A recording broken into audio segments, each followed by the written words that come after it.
আমরা পূর্ববর্তী ভিডিওতে সপুষ্পক উদ্ভিদের যৌন জনন সম্পর্কে অধ্যয়ন করেছিলাম। আজকে আমরা নতুন chapter principal of inheritance and variation দিয়ে শুরু করব। দেখা যাক প্রিন্সিপাল অফ ইনহেরিটেন্স অ্যান্ড ভেরিয়েশনে আমাদের কী কী পড়তে হবে। Principal of inheritance and variation part 1 semester 3 এর জন্য। এখন আমাদের মনে রাখতে হবে যে সেমিস্টার 3 আমাদের পুরোটাই এমসিকিউ। আমরা যাই পড়ব সেগুলো কিন্তু প্রত্যেকটি কনসেপচুয়ালি পড়তে হবে, কোনো সংজ্ঞা চাওয়া হবে না, তার কনসেপ্ট থেকে কিন্তু এমসিকিউ আসবে। ফলে সংজ্ঞা যা আছে বা ডেফিনেশন আমরা যা পড়ব সেইগুলোর কনসেপ্ট ভালো করে বুঝলে তবেই উত্তর করা যাবে। এখন why do people look different from one another? আমরা জানি বিভিন্ন মানুষ একে অপরের থেকে আলাদা কেন দেখতে, কারণ জেনেটিক মেটেরিয়াল ডিফারেন্ট, ডিএনএটা ডিফারেন্ট। এই ডিএনএ ডিফারেন্ট হওয়াতে কী হয় না, তারা বিভিন্ন ধরনের ফেনোটাইপ প্রকাশ করতে পারে। কেন না, তারা ডিফারেন্ট প্রোটিনকে কোড করতে পারে। সো হেরিডিটি বা ইনহেরিটেন্স কি? The transmission of hereditary character from one generation to the next generation is known as heredity. এখন এই যে জেনেটিক্যাল ক্যারেক্টার্স একটা জেনারেশন থেকে আরেকটা জেনারেশন যাচ্ছে, কীভাবে হতে পারে না, আমরা মায়ের কাছ থেকে পেতে পারি বা বাবার কাছ থেকে পেতে পারি। মায়ের কাছ থেকে যদি আমরা পাই তাকে আমরা বলবো ম্যাটারনাল ইনহেরিটেন্স, যেমন মাইটোকন্ড্রিয়াল ডিএনএর ইনহেরিটেন্স, ক্লোরোপ্লাস্ট ডিএনএর ইনহেরিটেন্স। এখন বাবার কাছ থেকে আমরা যে সকল বৈশিষ্ট্য পাই সেগুলো হচ্ছে প্যাটার্নাল ইনহেরিটেন্স, যেমন বল্ডনেস ইন ম্যান। তাহলে আমরা এখন এখানে দেখছি ক্রোমোসোমাল বেসিস অফ ইনহেরিটেন্সকে আমরা দুভাগে ভাগ করতে পারি। একটা হচ্ছে ফিজিক্যাল বেসিস অফ ইনহেরিটেন্স, যা জিনের মাধ্যমে সম্পাদিত হয়, আর একটি কেমিক্যাল বেসিস অফ ইনহেরিটেন্স, যা ডিএনএর মাধ্যমে সম্পাদিত হয়। নেক্সট কিছু তথ্য আমরা জানবো। ফাদার অফ জেনেটিক্স কাকে বলা হয়? Gregor Johannsen Mendel. Father of modern genetics কাকে বলা হয়? উইলিয়াম বেটসনকে। He is the propounder of the word genetics. Father of Indian genetics বলা হয় এম.এস. স্বামীনাথনকে। ফাদার অফ এক্সপেরিমেন্টাল জেনেটিক্স বা ড্রোসোফিলা জেনেটিক্স বলা হয় থমাস হান্ট মর্গানকে। ফাদার অফ হিউম্যান জেনেটিক্স বলা হয় স্যার আর্চিবাল্ড এডওয়ার্ড ক্যারেটকে। আর আগেই পড়েছি ফিজিক্যাল বেসিস অফ হেরিডিটি হচ্ছে জিন, আর কেমিক্যাল বেসিস অফ হেরিডিটি হচ্ছে ডিএনএ। এখানে সায়েন্টিস্টদের ছবি, প্রথমেই গ্রেগর মেন্ডেল, তার ডান দিকে থমাস এইচ মর্গান, নিচে উইলিয়াম বেটসন, তার ডান দিকে এম.এস. স্বামীনাথন, আর ইনি হলেন আর্চিবাল্ড ক্যারেট। এবার যারা যায় জিনোম। জিনোম কি? The chromosome sets in a gamete of a species which contain all different type of genes of that species are called genome of that species. অর্থাৎ কোন একটি প্রজাতির গ্যামেটে যে ক্রোমোজোমাল সেট থাকে সেটি ওই প্রজাতির জিনোম। যেমন কোনো হ্যাপ্লয়েড সেল কি থাকে না, একটি জিনোম সেট থাকে। তাহলে ডিপ্লয়েড সেলে কটা জিনোম সেট থাকবে? দুটি জিনোম সেট থাকবে। পলিপ্লয়েড সেটে বা পলিপ্লয়েড সেলে কটা সেট থাকবে? মোর দ্যান 2 জিনোম সেট থাকবে। এখন জিন পুল তাহলে কি না, total gene present in a haploid genome of a species is called gene pool of that species. অর্থাৎ কোনো প্রজাতির হ্যাপ্লয়েড জিনোমে যে পরিমাণ জিন আছে তার সেই সামগ্রিক জিনকে ওই প্রজাতির জিন পুল বলা হয়। বংশগতি বা হেরিডিটি যখন পড়বো সেখানে দুটি বৈশিষ্ট্য খুব আমরা ভালো করে মাথায় রাখবো, দুটি পয়েন্ট।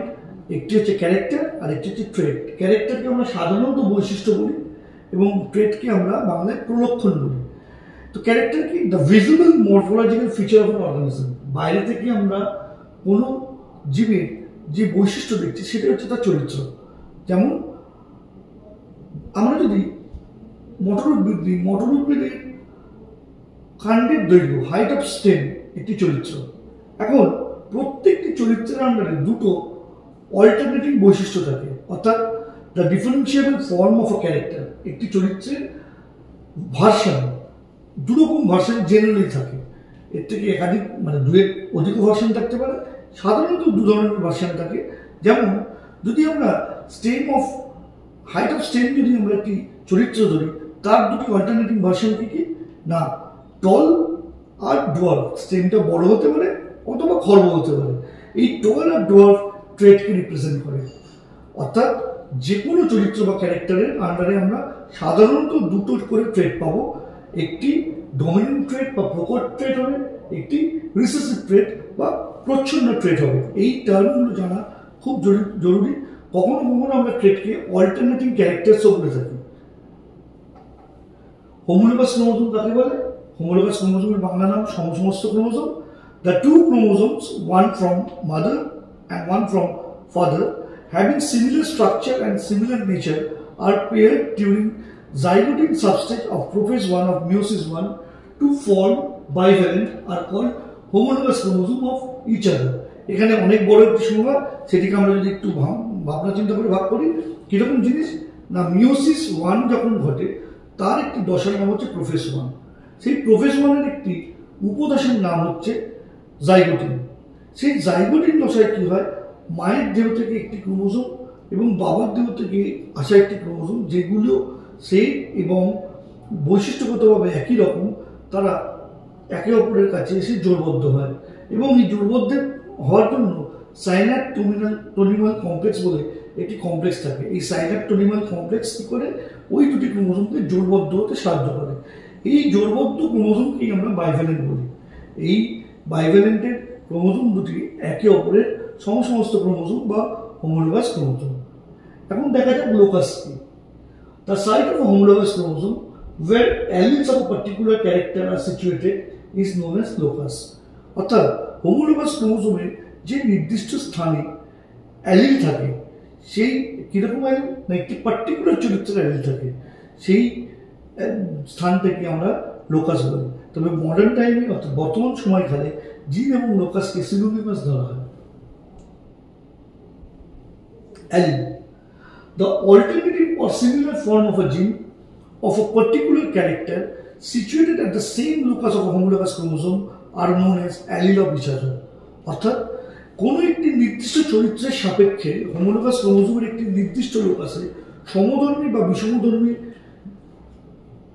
জিনের রূপকে আমরা অ্যালিল বলি। সাধারণত অল্টারনেটিং ফর্ম অফ এ জিন সব বইতে পাওয়া যাবে, তবে আমরা যখন হোমোজাইগাস অ্যালিল কনসেপ্টটা বলবো সেখানে দেখব যে একটি জাইগোটের মধ্যে হোমোলোগাস ক্রোমোজোমের নির্দিষ্ট লোকাসে সমধর্মী জিনের রূপ আছে।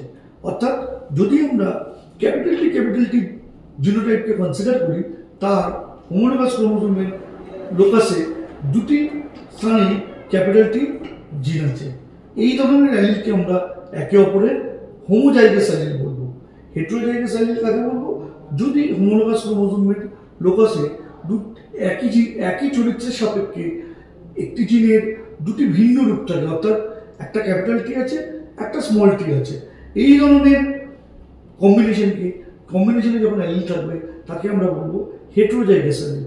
অর্থাৎ আমরা অ্যালিলের প্রকারভেদ হিসেবে দুরকম অ্যালিল জানবো, একটি হোমোজাইগাস অ্যালিল যেগুলি হোমোজাইগোটে থাকে এবং হেটেরোজাইগাস অ্যালিল যেটি হেটেরোজাইগোটে থাকে। Next, homozygous. The zygote which bears the similar form of a gene at a particular locus of a homologous chromosome is called homozygote. Organism arising from homozygote is called homozygous. অর্থাৎ আমরা আগেই বললাম যে homozygous allele আছে, যে homozygous allele কোথায় থাকে না, হোমোজাইগোটে থাকে। সেই হোমোজাইগোট থেকে যে জীবের উৎপত্তি হয় তাকে আমরা হোমোজাইগাস বলি। হোমোজাইগাস বললে আমরা জীব বলার প্রয়োজন হয় না, আমরা বলতে পারি, কিন্তু বলার কোনো প্রয়োজনীয়তা নেই। যেমন পি প্লান্ট, ক্যাপিটাল টি যে জিনোটাইপ আছে তার সেটি কনস্টিটিউট করে হোমোজাইগোটকে। সেই হোমোজাইগোট থেকে যে জীব তৈরি হচ্ছে, যে প্লান্ট তৈরি হচ্ছে, তারা হোমোজাইগাস প্লান্ট। যেমন পিওর টল প্লান্ট, ক্যাপিটাল টি প্লান্ট হচ্ছে পিওর হোমোজাইগাস প্লান্ট। স্মল টি প্লান্ট হচ্ছে পিওর ডোয়ার্ফ প্লান্ট, অর্থাৎ বিশুদ্ধ প্রচ্ছন্ন উদ্ভিদ।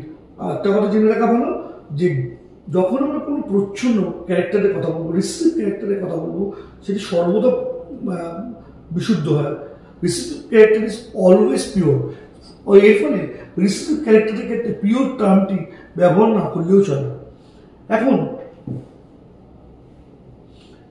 নেক্সট আমরা যাব heterozygous. The zygote which bears the alternating form of a gene at a particular locus of a homologous chromosome is called heterozygote. Organism arising from this heterozygote is called heterozygous. একই ব্যাপার যে alternative form of জিন যখন একটি homologous ক্রোমোসোমের লোকাসে আছে তাকে সে কি তৈরি করছে না সে হেটেরোজাইগাস অ্যালিল তৈরি করছে। সেই হেটেরোজাইগাস অ্যালিল কি তৈরি করছে, সেটি হেটেরোজাইগোট তৈরি করছে। সেই হেটেরোজাইগোট থেকে যে জীব তৈরি হয় তাকে আমরা হেটেরোজাইগাস বলছি। অর্থাৎ ক্যাপিটাল টি স্মল টি, এই হেটেরোজাইগোট থেকে যে উদ্ভিদ তৈরি হচ্ছে অর্থাৎ সংকর লম্বা উদ্ভিদ যে তৈরি হচ্ছে সেটি এক প্রকার heterozygous. Next, hemizygous, the diploid organism which bears only one copy of a gene of interest instead of customary two copy.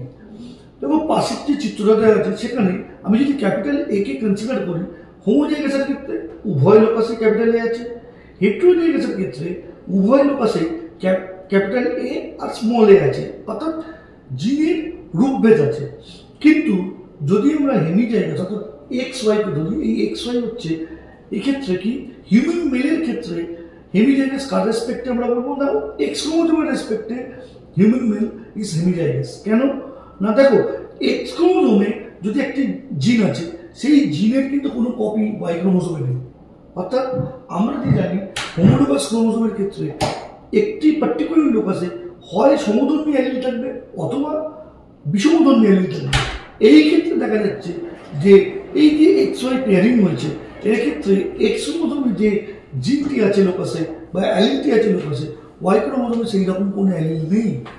এই ধরনের জীবকে আমরা বলবো হেমিজাইগাস। অর্থাৎ human male is hemizygous in respect of X chromosome. এরপরে খুব গুরুত্বপূর্ণ দুটি টার্ম, জেনোটাইপ এবং ফেনোটাইপ। জেনোটাইপ কি? Genotype refers to the genetic constitution of a species. অর্থাৎ কোনো জীব যে জিনগত উপাদান দিয়ে তৈরি তাকেই আমরা ওই জীবের জেনোটাইপ বলছি। যেমন যদি আমরা বিশুদ্ধ লম্বা উদ্ভিদের কথা ভাবি তাহলে তার জেনোটাইপ আমরা কি জানি? Capital T, capital T. যদি আমরা খর্ব উদ্ভিদের বা ডোয়ার্ফ প্লান্টের আমরা জেনোটাইপ ভাবি স্মল টি, স্মল টি। আর হাইব্রিড বা সংকর লম্বা উদ্ভিদের আমরা জেনোটাইপ কি জানি? Capital T, small tea.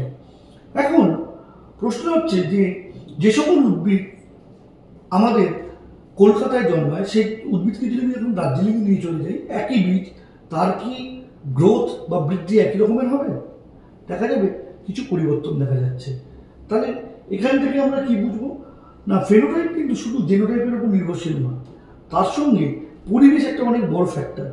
তাহলে phenotype of an organism equals to genotype of an organism plus environmental interaction. তাহলে phenotype বলতে আমরা কি বুঝলাম? Phenotype refers to the external observable traits of an organism which is determined by genotype of that organism and its environmental interaction. অর্থাৎ জিনোটাইপের ভিত্তিতে এবং পরিবেশের আন্তঃক্রিয়ার ফলে কোনো জীবের বাহ্যিক যে বৈশিষ্ট্য আমরা দেখতে পাই সেই বৈশিষ্ট্যই ওই জীবের ফিনোটাইপ। এখন বারবার বলছি যে জীবের ফিনোটাইপ কিন্তু দুটি কম্পোনেন্টের উপর নির্ভর করে। আগে ভাবা হতো শুধু জিনোটাইপের উপর জীবের ফিনোটাইপ নির্ভর করে, কিন্তু বর্তমানে কনসেপ্ট পরিবর্তিত হয়েছে। জিনোটাইপ কিন্তু শুধু ফিনোটাইপকে নির্ধারণ করে না, জিনোটাইপের সঙ্গে পরিবেশ একটি বড় ফ্যাক্টর। তাহলে phenotype of pea plants having genotype capital T and capital T small t is tall. এখন দেখো ক্যাপিটাল টি এবং ক্যাপিটাল টি স্মল টি যখন ফিনোটাইপ বলবো তখন কিন্তু দুজনের ক্ষেত্রে ফিনোটাইপটি হচ্ছে লম্বা। সংকর লম্বা বা বিশুদ্ধ লম্বা এই টার্মগুলো কিন্তু জিনোটাইপের রেসপেক্টে বলা হয়। ফিনোটাইপ কত দিক থেকে কি বাইরে থেকে দেখে আমি কি বুঝবো? যদি ক্যাপিটাল টি জিনের কোনো উদ্ভিদ হয় বাইরে থেকে দেখে আমি লম্বাই ভাববো। ক্যাপিটাল টি স্মল টি জিনোটাইপে আমি যদি উদ্ভিদকে দেখি বাইরে থেকে দেখে কি ভাববো? লম্বাই ভাববো। কিন্তু জিনগত দিক থেকে জিনোটাইপিক্যালি দে আর ডিফারেন্ট। ঠিক একইভাবে the phenotype of pea plant having genotype small T কি হবে না ডোয়ার্ফ বা খর্ব হবে। এই কনসেপ্টগুলো যাতে ক্লিয়ার থাকে যে যখন আমরা ফিনোটাইপ বলবো বাইরে থেকে যে বৈশিষ্ট্য দেখছি সেটাই তো ফিনোটাইপ। তার প্রকট ফেনোটাইপের ক্ষেত্রে কিন্তু দুরকম জেনোটাইপ হতে পারে, কিন্তু প্রচ্ছন্ন ফেনোটাইপের ক্ষেত্রে একটি ফেনোটাইপ হবে। আমরা এক সংকর জননের ভিত্তিতে কথাটি বলছি, অন্য ক্ষেত্রে অন্যরকম ঘটনা ঘটতে পারে। Next, the founder of classical genetics Mendel. মেন্ডেলকে ক্লাসিক্যাল জেনেটিক্সের জনক বলা হয়। কেন? না, Gregor Johann Mendel is known as the father of genetics. He was born in 1822 to of peasant family near Brunn, Austria. He graduated in philosophy in 1840 and became a priest at the Saint Augustine Monastery in 1847. He later went to the University of Vienna to study natural sciences. After returning from there, he took up teaching at a school. He began his experiment with garden peas and in 1865 presented a paper entitled Experiments in Plant Hybridization to the Natural History Society of Bonn. He died in 1884. The implications of Mendel's work, which laid the foundation of genetics, were realized in 1900 when De Vries in Holland, Correns in Germany, and Tasmark in Austria worked independently achieved similar results. অর্থাৎ কি দাঁড়ালো না, আমরা এখানে Mendel সম্পর্কে কিছু তথ্য বললাম এবং জানলাম 1865 তিনি এক্সপেরিমেন্ট ইন প্লান্ট হাইব্রিডাইজেশন বলে একটি পেপার পাবলিশ করেছিলেন। কোথায় পাবলিশ করেছিলেন? Natural history society of Brunei. কিন্তু মেন্ডেলের কাজ দীর্ঘদিন ধরে আননোটিস ছিল। পরবর্তীকালে মেন্ডেলের প্রত্যেকটি কাজে পরীক্ষাগত প্রমাণ করতে পেরেছিলেন কিছু বিজ্ঞানী ভিন্ন ভিন্নভাবে, তারা একত্রিতভাবে না আলাদাভাবে প্রমাণ করতে পেরেছিলেন। যেমন দ্য ভ্রিস করেছিলেন, কোরেন্স করেছিলেন, তাসমার্ক করেছিলেন। তারা কিন্তু মেন্ডেলের এই যে কাজ তার প্রকৃত ব্যাখ্যা করতে সক্ষম হয়েছিলেন। এখন মেন্ডেল কেন গার্ডেন পিকে চুজ করলো? Mendel choose garden P for his experiment. প্রশ্নটা হচ্ছে কেন, Y? Since the pea plant is annual, একবর্ষজীবী, the result of hybridization of many species can be known in very short time. অর্থাৎ আমি এক্সপেরিমেন্টটা খুব তাড়াতাড়ি কমপ্লিট করতে পারি। Pea plant can be cultivated at low cost. মটরের চাষ খুব কম পয়সায় করা যেতে পারে। Since the pea flower is bisexual, উভলিঙ্গ, self pollination occur, অর্থাৎ স্বপরাগযোগ সম্ভবপর হয়। Therefore, external characteristics are not mixed. স্বপরাগযোগ হওয়ায় বাইরে থেকে কোনো পলিনেশন এজেন্ট নেই, পরাগযোগের বাহক নেই। এর ফলে কি হচ্ছে না, বৈশিষ্ট্য কোনো বৈশিষ্ট্য মিশ্রণ সম্ভব নয়। Since the reproductive organ of pea plant or pea flower are relatively large, artificial hybridization can be easily done. অর্থাৎ মটরের ফুলের রিপ্রোডাক্টিভ অর্গান অর্থাৎ জননাঙ্গগুলো বড় হওয়ায় সংকরায়ন করতে অনেক সুবিধা হয়। আর্টিফিশিয়ালি যখন কৃত্রিম সংকরায়ন করা হবে সেই কাজটি করতে সুবিধা হয়। Many contrasting characters are seen in pea plants, that is, there are many variations of the pea plant. মটর উদ্ভিদের অনেক ধরনের প্রভেদ থাকায় মেন্ডেল কি করতে পেরেছিলেন না, 7 জোড়া বিপরীত ধর্মী প্রলক্ষণ দিতে পেরেছিলেন। এইরকম যদি মটর উদ্ভিদে যদি ভেরিয়েশন না থাকতো তাহলে কিন্তু এগুলো সম্ভব হতো না। মটর উদ্ভিদের প্রচুর ভেরিয়েশন থাকায় উনি এই কাজ করতে পেরেছেন। The hybrid offspring produced by cross-pollination are capable of reproduction. Therefore, the nature of inheritance can be observed by observing more than one species. অর্থাৎ হাইব্রিড যে অর্গানিজম ছিল যারা তৈরি হলো F1 জেনারেশনে, তারা প্রত্যেকে কিন্তু ফার্টাইল হলো। তারা যদি ফার্টাইল না হতো তাহলে কিন্তু পরবর্তী ক্রস করা যেত না। উনি যেহেতু হাইব্রিডকে ফার্টাইল পেয়েছিলেন অর্থাৎ জননক্ষম পেয়েছিলেন, তারা পরবর্তীকালে আমরা কি পেলাম না, তার কাজের অনেক স্টেপ পেলাম, অনেকগুলো জেনারেশন পেলাম। এই সকল কারণে মেন্ডেল কি করেছে না, মটর উদ্ভিদকে নির্বাচন করেছিলেন। এবার দেখা যাক যে উনি কোন 7 জোড়া বিপরীতধর্মী বৈশিষ্ট্যকে বা বিপরীতধর্মী প্রলক্ষণকে নিয়ে কাজ করেছেন। এখন আমরা যখন পড়তে গিয়ে আমরা এগুলো মাধ্যমিকের সময় পড়েছি যে 7 জোড়া বিপরীতধর্মী বৈশিষ্ট্য, কিন্তু এখন আমরা যেটা করবো সেটা একটু কোন ক্রোমোজোমে কি আছে এবং 7 জোড়া বিপরীতধর্মী যে বৈশিষ্ট্য বা প্রলক্ষণ আছে তার মধ্যে কোনটি প্রকট কোনটি প্রচ্ছন্ন স্পষ্টভাবে পড়বো। বিভিন্নভাবে কোশ্চেন আসতে পারে, এই ক্ষেত্রে একটা ম্যাচিং করতে দিয়ে দিল, ফলে খুব ভালো করে কনসেপচুয়াল ক্লিয়ারেন্স থাকা দরকার। দেখা যাক, আমরা এই চারটি থেকে দেখতে পাচ্ছি যে 7 জোড়া যে বিপরীতধর্মী প্রলক্ষণ নেওয়া হয়েছে, সেই বিপরীতধর্মী প্রলক্ষণ কিন্তু 4টি ক্রোমোজোমে অবস্থিত, অর্থাৎ chromosome number 1, chromosome number 4, chromosome number 5 এবং ক্রোমোজোম নাম্বার 7। তার মধ্যে 3 জোড়া বিপরীতধর্মী বৈশিষ্ট্য বা প্রলক্ষণ 4 নম্বর ক্রোমোজোমে আছে, 2 জোড়া বিপরীতধর্মী বৈশিষ্ট্য বা প্রলক্ষণ 1 নম্বর ক্রোমোজোমে আছে, আর ইন্ডিভিজুয়ালি 5 এবং 7 একটা করে 1 জোড়া করে আমাদের বিপরীতধর্মী প্রলক্ষণ আছে। এই নাম্বারগুলো মাথায় রাখতে হবে। তাহলে এবার দেখা যাক ক্যারেক্টার কি।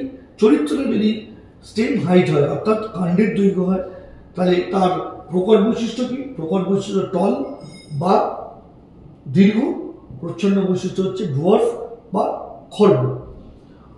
ফুলের পজিশন বা অবস্থান, ফ্লাওয়ার পজিশন অ্যাক্সাইল অর্থাৎ অক্ষীয়, টার্মিনাল বা প্রান্তিক। পট শেপ ফলের আকার, ইনফ্লেটেড স্ফীত, কনস্ট্রিক্টেড অর্থাৎ কুঞ্চিত। পট কালার সবুজ, হলুদ। বীজের আকার সিড শেপ, রাউন্ড গোলাকার, রিঙ্কল কুঞ্চিত। ফুলের বর্ণ ভায়োলেট বেগুনি, সাদা হোয়াইট। বীজের বর্ণ বা বীজপত্রের বর্ণ ইয়েলো অর্থাৎ হলুদ, গ্রিন বা সবুজ। তাহলে এইরকম আমরা দেখছি প্রত্যেকটি চরিত্রের আন্ডারে 2টি বিপরীতধর্মী প্রলক্ষণ আছে। আমাদের স্পষ্ট করে জানতে হবে কোন প্রলক্ষণটি প্রকট এবং কোন প্রলক্ষণটি প্রচ্ছন্ন। এটি চিত্রের মাধ্যমে দেখানো হয়েছে যে বিভিন্ন প্রলক্ষণ প্রকট এবং বিভিন্ন প্রলক্ষণ প্রচ্ছন্ন। এখন প্রশ্ন হলো যে মেন্ডেলের এই কাজ দীর্ঘদিন ধরে আননোটিস কেন রইল? মেন্ডেলের এত গুরুত্বপূর্ণ একটি কাজ, সেই কাজটা সায়েন্টিফিক কমিউনিটিতে এত দীর্ঘদিন ধরে কেউ গুরুত্ব দিল না। Mendel's idea was very advanced for the scientific world of that time. His conclusions did not match the then prevailing ideas about heredity. অর্থাৎ তার কাজ সময়ের সাপেক্ষে অনেক এগিয়েছিল এবং সেই সময় বংশগতির ধারণা যে জেনারেল আইডিয়াগুলো ছিল, সেই ধারণার সঙ্গে তার মত যেহেতু মিলছিল না, তখনকার দিনে বিজ্ঞানীরা এই ধারণাকে অ্যাকসেপ্ট করতে চাননি। Mendel presented his research to a local history society, the Natural History Society of Brünn, and published in a relatively unknown journal.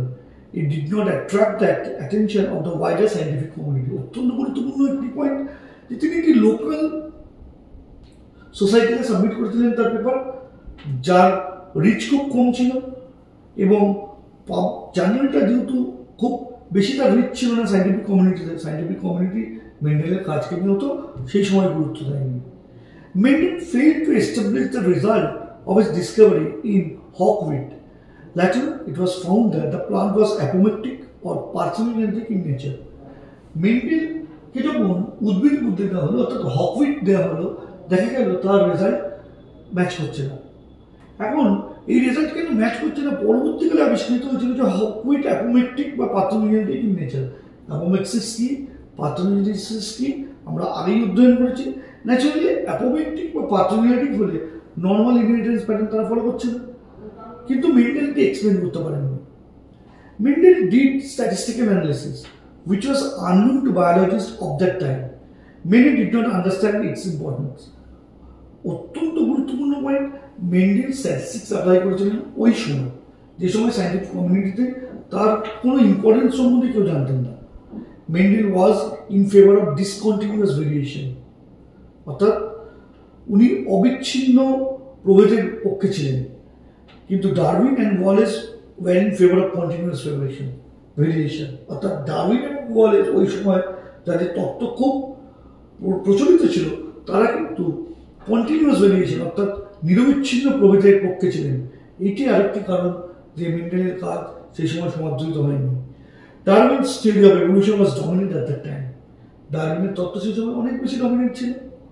Mendel could not provide any direct information or evidence about the factors. Mendel যে ফ্যাক্টরের উপস্থিতি, অর্থাৎ মেন্ডেলের সময় তো জিন কথাটা আবিষ্কার হয়নি, উনি সেগুলোকে ফ্যাক্টর বলেছিলেন, কিন্তু যে ফ্যাক্টরের এক্সিস্টেন্স তিনি ডাইরেক্টলি প্রমাণ করতে পারেননি। ম্যাথামেটিক্যালি বা স্ট্যাটিস্টিক্যালি প্রমাণ করেছিলেন, কিন্তু ডাইরেক্ট কোনো এক্সপেরিমেন্টাল এভিডেন্সে ডাইরেক্ট প্রমাণ করতে পারেননি যে ফ্যাক্টরের এক্সিস্টেন্স আছে।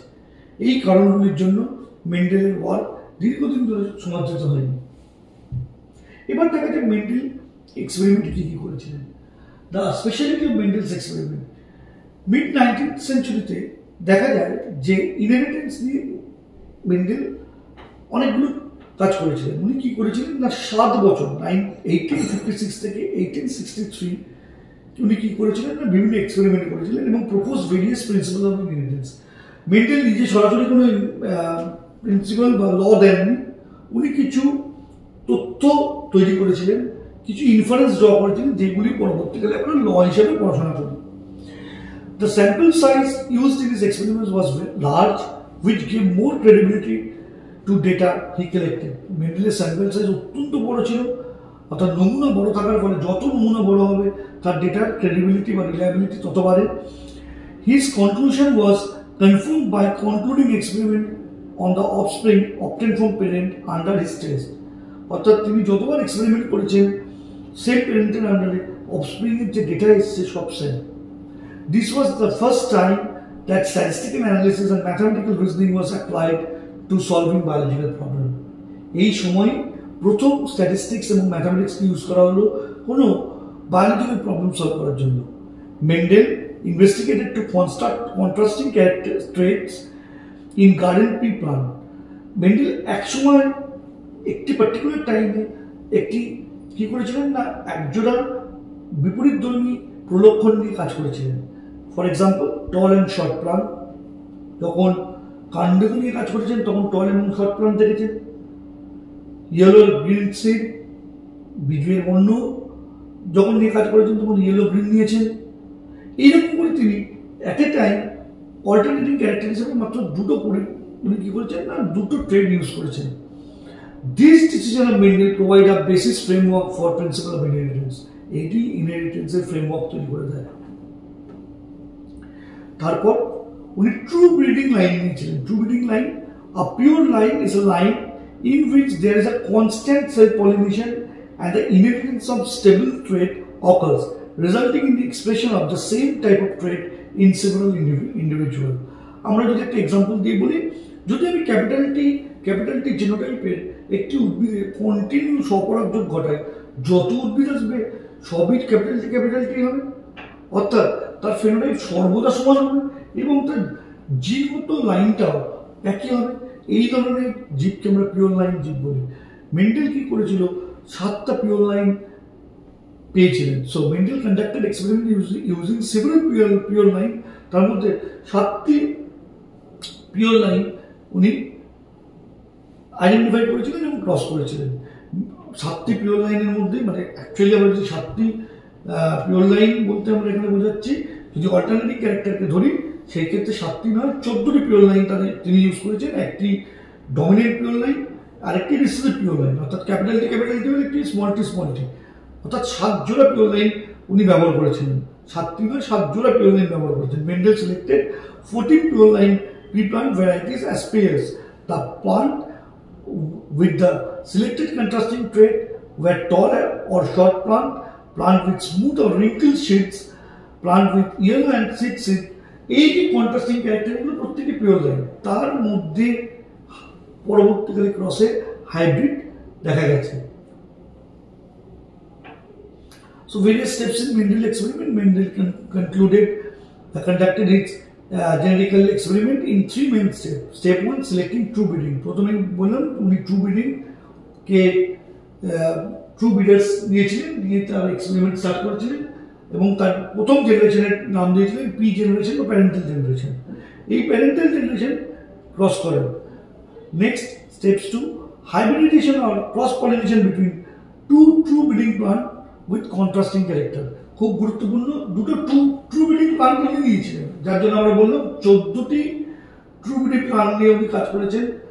কেন? একটি ডমিনেন্ট ট্রু ব্রিডিং প্লান্ট, একটি recessive true breeding plant. Example দিয়ে বোঝালে সুবিধা হবে। ক্যাপিটাল টি হলে proper true breeding plant, small T হচ্ছে প্রচ্ছন্ন ট্রু ব্রিডিং প্লান্ট। এবার তাদের মধ্যে ক্রস করেছে, ক্রস করে কি করা হলো? ক্রস করে F1 জেনারেশনে সকল প্লান্টই কিন্তু হাইব্রিড হলো, অর্থাৎ হেটেরোজাইগাস হলো। নেক্সট স্টেপ কি? রেসিপ্রোকাল ক্রস করেছেন। রেসিপ্রোকাল ক্রস কি না, F1 এর যে প্রজাতি পেলাম তাকে আমি প্যারেন্টাল প্লান্টকে ক্রস করালাম। আমরা পরে রেসিপ্রোকাল ক্রস নিয়ে ডিটেলসে আসবো। এখন জেনে রাখবো যে F1 প্রজাতি যেটিকে পাওয়া গেছে তাকে যে কোনো জনিত্রী বা প্যারেন্টাল প্লান্ট দিয়ে যদি ক্রস করানো হয় সেই ক্রসটাকে আমরা রেসিপ্রোকাল ক্রস বলবো। মেন্ডেল এরকম রেসিপ্রোকাল ক্রস করেছিলেন।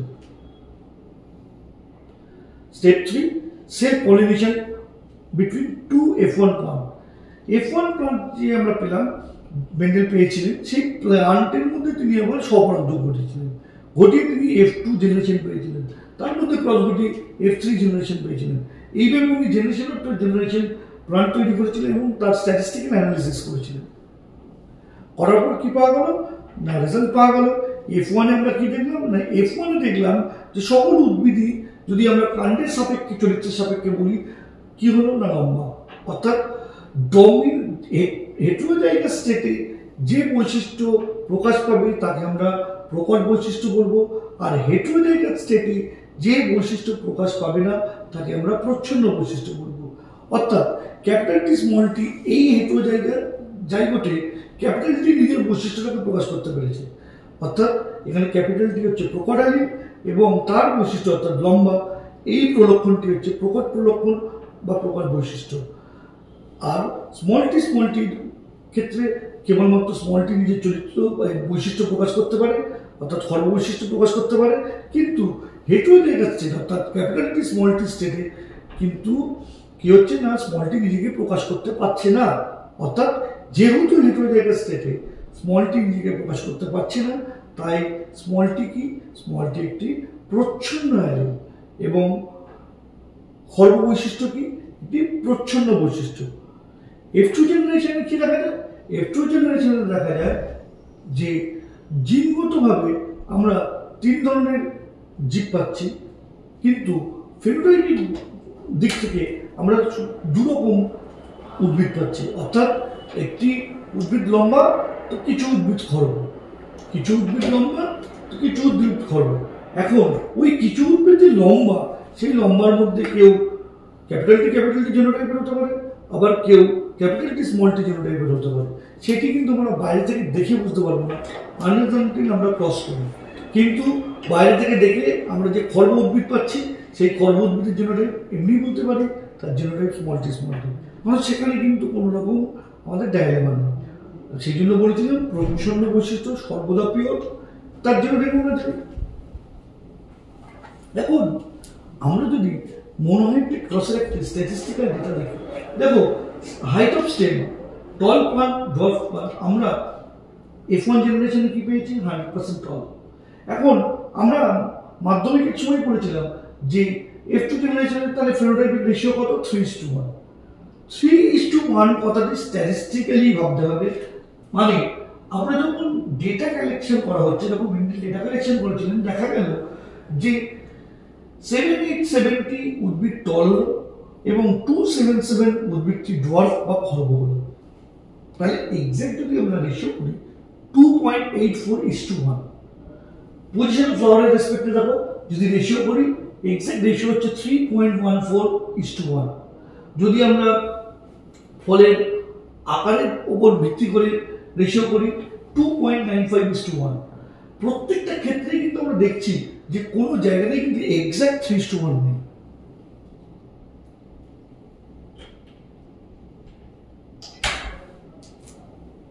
তাহলে কি দাঁড়ালো যে আমরা কিন্তু এক্সাক্ট 3:1 কোথাও পাবো না, পেলেও কাকতালীয় ভাবে পাবো।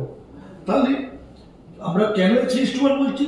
এটা স্ট্যাটিস্টিক্যালি 3:1, অর্থাৎ 2.84 3-এর একেবারে কাছাকাছি। 3.14টাকে আমরা 3 হিসেবে কনসিডার করতে পারি। এই রেসপেক্টেই কিন্তু আমরা 3:1 রেশিওটা বলছি। তাহলে মেন্ডেলের ভিউ কি ছিল? Based on this observations, Mendel proposed that from generation to generation, some of the inherited traits are permanently transmitted to the offspring through gametes.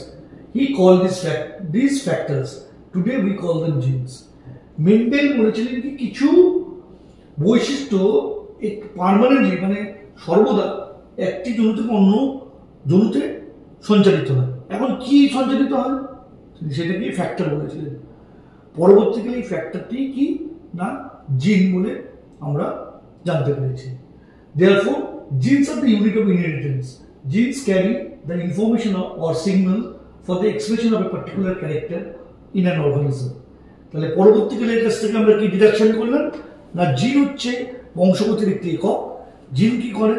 জিন একটা পার্টিকুলার চরিত্রের প্রকাশের জন্য, একটি পার্টিকুলার চরিত্র প্রকাশের জন্য যে তথ্যগুলো চাই বা যে সিগন্যাল চাই সেই সিগন্যালগুলোকে ক্যারি করে জিন। তাহলে মেন্ডেল যে ক্রস করেছিলেন, কি ক্রস করেছিলেন? মেন্ডেল দু রকম ক্রস করেছিলেন। একটি ক্রসকে আমরা মোনোহাইব্রিড ক্রস বা এক সংকরজনন বলি এবং একটিকে আমরা ডাইহাইব্রিড ক্রস বা দ্বিসংকরজনন বলি। মোনোহাইব্রিড ক্রস কাকে বলছি না? মোনোহাইব্রিড cross refers to such genetic cross where only one pair of allele or alternating traits of a particular character at a particular locus on homologous chromosome are considered for crossbreeding. তাহলে আমরা যদি সহজভাবে ভাবি সময়টা কি না মোনোহাইব্রিড ক্রস হচ্ছে এমন একটি ক্রস যেখানে ক্রসব্রিডিং এর জন্য আমরা একটাই চরিত্রকে নিয়েছি, অর্থাৎ হাইট অফ স্টেম নিয়েছি একটি চরিত্র। তাহলে প্রলক্ষণ করে নিয়েছি দু ধরনের প্রলক্ষণ নিয়েছি, টল, ড্রোয়ার্ফ। তাহলে মোনোহাইব্রিড ক্রসে কটা চরিত্র ব্যবহার করা হয়? একটাই চরিত্র ব্যবহার করা হয়। কটা প্রলক্ষণ বা ট্রেড ব্যবহার করা হয়? দুটি প্রলক্ষণ বা ট্রেড ব্যবহার করা হয়। Example, inheritance of tall and dwarf characters or trait in pea plant. আমি বললাম ট্রেড অনেক সময় অল্টারনেটিভ ক্যারেক্টারও বলা হয়।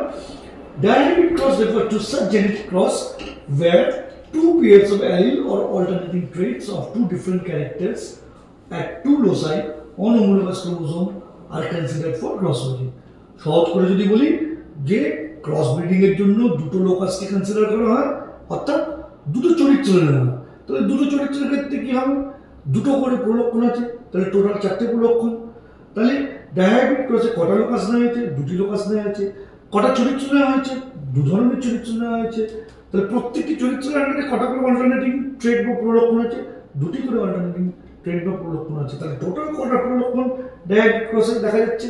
4টি প্রলক্ষণ আমরা ডায়াবেটিক ক্রসে দেখতে পাচ্ছি।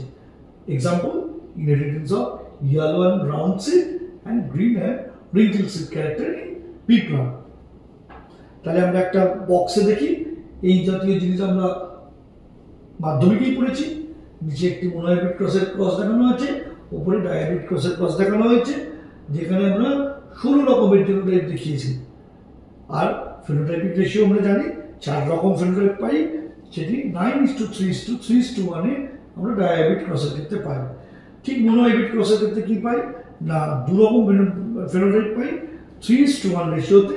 জিনোটাইপ করকম আছে? 3 রকমের জিনোটাইপ আছে, যেটিকে আমরা 1:2:1 রেশিওতে পাই। এগুলো আমরা মাধ্যমিকে পড়েছি। এবার আমরা সহজ করে তাহলে একটু দেখে নিই। মোনোহাইব্রিড ক্রসে ফেনোটাইপিক রেশিও 3:1, জিনোটাইপিক রেশিও 1:2:1। তাহলে ক টাইপের জিনোটাইপ পাওয়া যাচ্ছে? 3টে টাইপের জিনোটাইপ পাওয়া যাচ্ছে। এইসব জিনিস এমসিকিউর জন্য কিন্তু খুব ভালো করে মনে রাখা দরকার। ডায়াবেটিক ক্রসের ক্ষেত্রে আমরা ফেনোটাইপিক রেশিও কি পাচ্ছি? 9:3:3:1। জিনোটাইপ কত রকমের পাচ্ছি? 9 টাইপস অফ জিনোটাইপ পাচ্ছি। 1:2, 2:2, 4:1:2, 2:1:2:1। এখন মনে কি করে রাখবো? খুব ইজি, একটা 4 থাকবে অপশনে, 4টে 1 থাকবে, 4টে 2 থাকবে। তাহলে আমি কি করে বুঝবো ডায়াবেটিক ক্রসের রেশিওটা ঠিক আছে কি? যে অপশনটাতে একটা 4, 4টে 1, 4টে 2 থাকবে, সিঙ্গেল 4, 4 1s, 4 2s যদি যেখানে থাকবে সেই অপশনটাই আমার কারেক্ট। তাহলে how many types of genotype we get in diabetic cross? 9 types of genotype। এই কথাগুলো মনে রাখতে হবে। ট্রাইহাইব্রিড ক্রস সিলেবাসে নেই, কিন্তু আমরা জেনে রাখবো ট্রাইহাইব্রিড ক্রসে আমরা কি পাবো? ট্রাইহাইব্রিড ক্রসে আমরা 8 টাইপস অফ ফেনোটাইপ পাবো, 8 রকমের ফেনোটাইপ পাবো, আর 27 টাইপস অফ জেনোটাইপ পাবো। এটি আমাদের সিলেবাসে নেই, জাস্ট ইনফরমেশনের জন্য বললাম। নেক্সট মেন্ডেলস ল।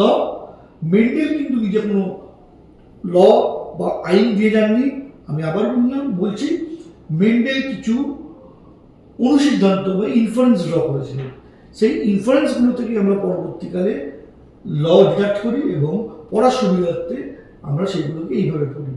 দেখা যাক কি পাওয়া গেছে। Based on the result of cross breeding, monohybrid cross, Mendel introduced two laws of heredity which are known as the law of dominance and law of segregation. অধিকাংশ বইগুলিতে মেন্ডেল ল প্রপোজ করেছেন, যেহেতু বলা হয়েছে বা এইভাবে অনেক প্রশ্ন আছে বলে আমরা এইভাবে স্লাইডটি সাজিয়েছি। Based on the result of diamond cross, Mendel introduced the principle of heredity which is known as the law of independent assortment. এর পরের পার্টে আমরা ল অফ ডমিনেন্স থেকে স্টার্ট করব। এই পার্টে এখানেই শেষ। নমস্কার।